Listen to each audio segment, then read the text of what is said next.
Good evening. These are the stories making the headlines in the Hot 7 Nightly News. The Minister for National Security weighs in on the public spat between the mayor, who happens to be his brother, and the Commissioner of Police. A call is made to be thy sister's keeper as the city is splashed in orange as part of 16 days of activism against gender-based violence. A local educator says be careful to keep religious beliefs separate from matters of governance of the country. We have the details of these stories and more coming up. This is the Hot 7 Nightly News with Lovely and Amy Joseph. It is Monday, the 26th of November 2018. Welcome to the Hot 7 Nightly News. I am Lovely St. Amy Joseph. Thank you for joining us. Violence against women and girls is one of the most widespread, persistent, and devastating human rights violations in the world today, and it remains largely unreported due to the impunity, silence, stigma, and shame surrounding it. Statistics show that 1 in 3 women and girls experience physical or sexual violence in their lifetime, most frequently by an intimate partner. Sunday marked the International Day for the Elimination of Violence, which sheds light on these issues, calls for solidarity with survivors, and implores everyone to work towards ending the global scourge. It also marked the launch of the 16 Days of Activism against Gender-Based Violence. With the installation of ribbons and balloons along the city streets, activists in St. Lucia are hoping that it will spark greater conversation on the issues. Solange Alfred reports. The fight for gender equality has been marred by violence against women and children. With the hope of creating awareness on the issue, street poles, railings, and trees were decked out in orange balloons on Monday as the 16 Days of Activism against Gender-Based Violence campaign kicked off. Speaking with lead activist Karen Tobier, she expresses that the addition of the color purple to the sea of orange balloons was to bring further awareness to the recent senseless killing of Kimberly Williams de Leon and to raise awareness of domestic violence.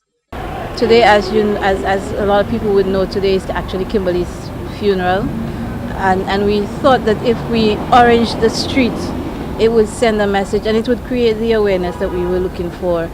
So for the people who do not know, there is 16 days of activation, and orange is the color set aside in observance of ending violence against women and children, and that's from the UN. What we did today was we also added a purple balloon to it, because you know the purple color represents domestic violence, and we thought this would be a really good way to raise awareness and get people to ask questions about what is happening and what is going on.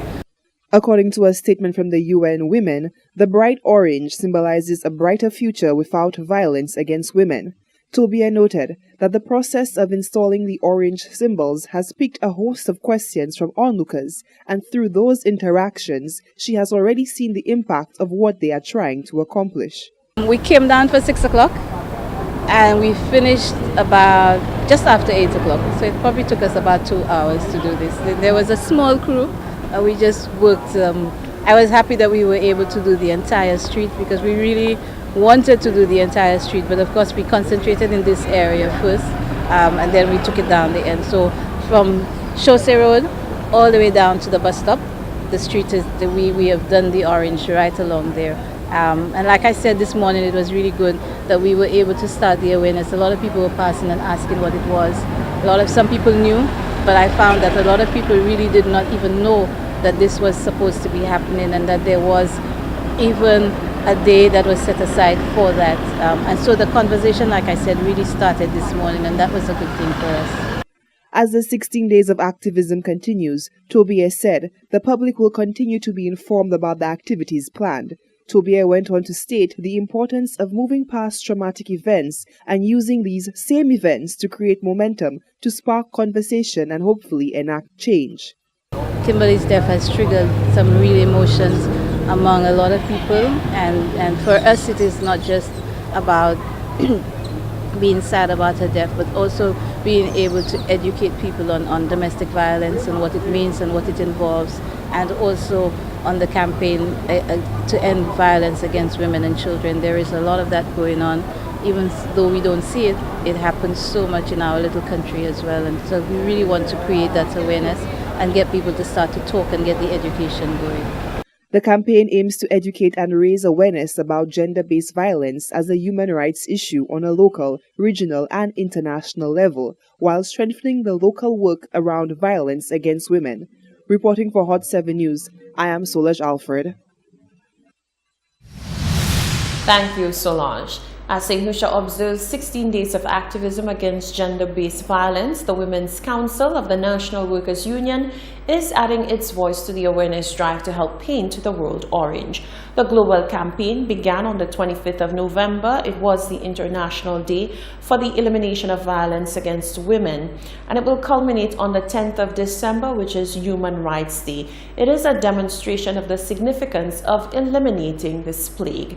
As an organization, the National Workers' Union Women's Council says it will not only contribute to raising the awareness of the severity of this harsh reality, but it will also work towards offering solutions to its complete annihilation.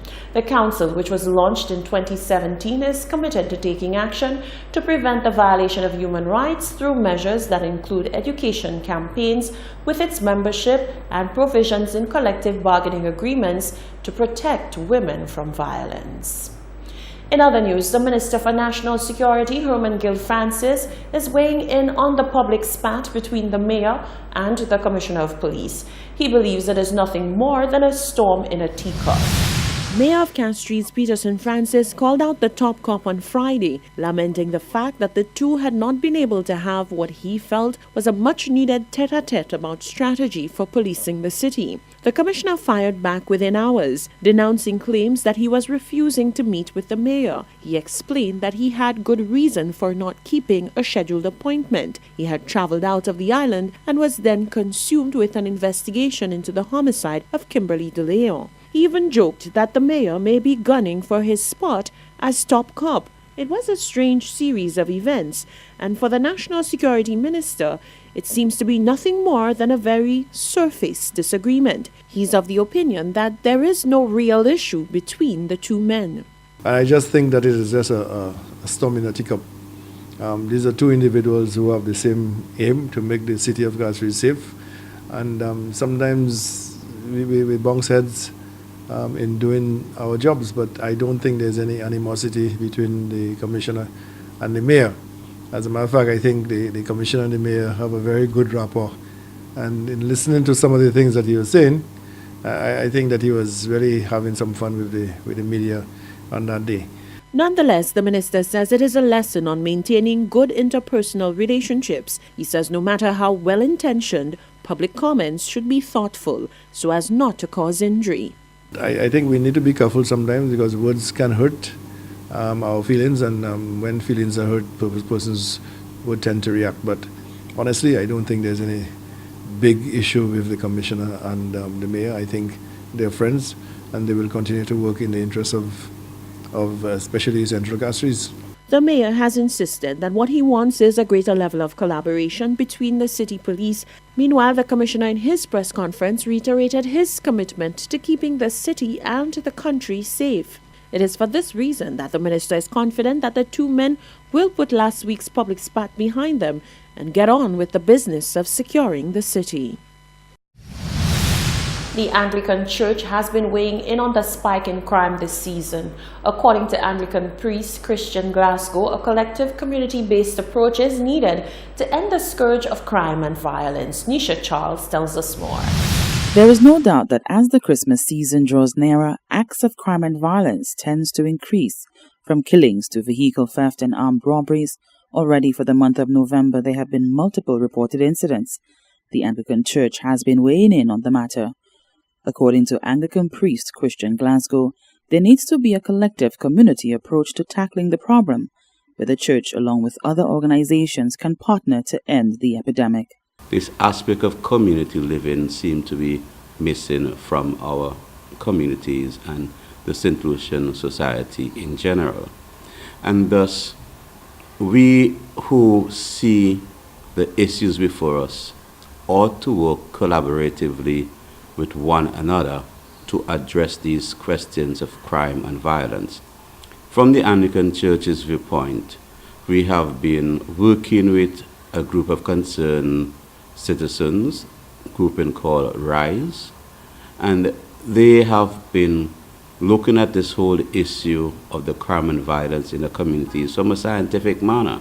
Since the launch of the Safe Spaces project, the organizers have identified a key ingredient which seems to be missing in the community. That is good parenting. We believe that the family being the building block of any community or society, if the family is not well grounded and the parenting aspect is absolutely important to that, that forms part of the root of the problems you're faced with today. And hence, from the Anglican Church's viewpoint, we have an international parenting program that is spearheaded by our Mothers Union. And we have just 2 weeks ago concluded a collaborative training program with members from the RISE committee and organized along with the Anglicans. And this is one aspect in which as church we can seek to build community, which is at the heart of our mission. Just last week, the Commissioner of Police sent a stern message to would-be criminals to desist from their practices. For the Hot 7 News, Nisha Charles reporting. Business managers in the city are hoping for bumper sales but are also preparing for a bump in criminal activity. They are armed for the challenge with closed-circuit television cameras. Their message to fellow business owners and managers is to ensure that the technology is incorporated both inside and outside their establishments to deter criminals and assist in the investigation of crime in the city. The Christmas season is highly anticipated not just for the spirit of caring and sharing, but for the retail. From new curtains, new mats, new furniture, fresh coats of paint, new windows, and new outfits for merrymaking, the list is exhaustive. The scenario should be any retailer's dream. But the Christmas season comes with its share of nightmares for the business community. You see, the season is also known for increased criminal activity. Police stats prove that there is a general increase in all types of crime during the season. Business manager Manish Matani says the situation is troubling and says at the heart of the matter is unemployment.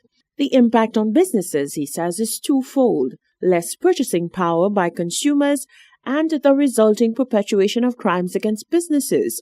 He makes a case for CCTV cameras as not just a luxury but an absolute necessity for every business. The crime is rising and people are getting desperate, especially around this time of the year, Christmas. It's important that we be vigilant as people.